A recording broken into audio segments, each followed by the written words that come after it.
মধ্যপ্রাচ্য যুদ্ধের কারণে বড় মৌসুমে ডিজেল সংকটে পড়েছেন টাঙ্গাইলের কৃষকরা।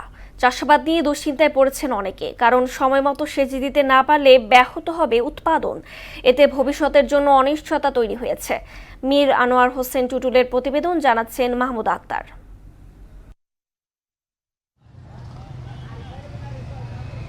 সারা দেশের মতো টাঙ্গাইলেও ডিজেলের তীব্র সংকট দেখা দিয়েছে। তেল না থাকায় বিভিন্ন উপজেলায় তেলের জন্য হাহাকার দেখা দিয়েছে।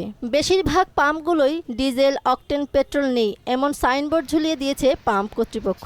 আর এতে বড় মৌসুমে অনিশ্চয়তার মুখে পড়েছেন কৃষকরা।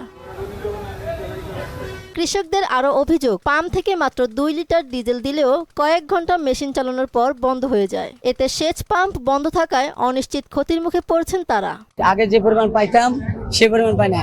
আগে বিভিন্ন জায়গায় দোকানপাট ছিল, সে দোকানপাট গুলা বন্ধ হয়ে গেছে। কয়েকদিন ধরে ঘুরে যেতেছি, তেল পাই না। 1 লিটার তেল আমার যদি 5 কিলোমিটার দূরের থেকে 1 লিটার তেল 100 টাকার তেল না লাগে, আমি চলবো কিভাবে ভাই?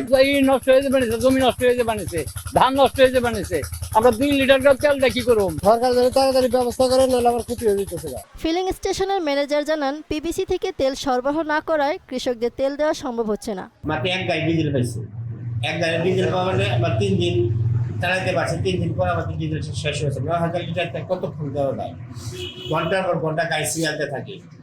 আজকে সোমবারে আগের থেকে আমরা ডিডিকেটা করে দিচ্ছি। আমাদের ডিডি এখন তারা বলে যে পাম্পের থেকে আমরা ডিগুর থেকে মেসেজ দিব, মেসেজ দেওয়ার পরে আপনারা গাড়ি পাঠাবেন। আমরা ডিগুর এখনো মেসেজ পাইনি, আমরা গাড়িটা পাঠাতে পারি। দ্রুতই মধ্যপ্রাচ্য সংকট কেটে গিয়ে আবারও স্বাভাবিক হবে সবকিছু, এমন প্রত্যাশা সবার।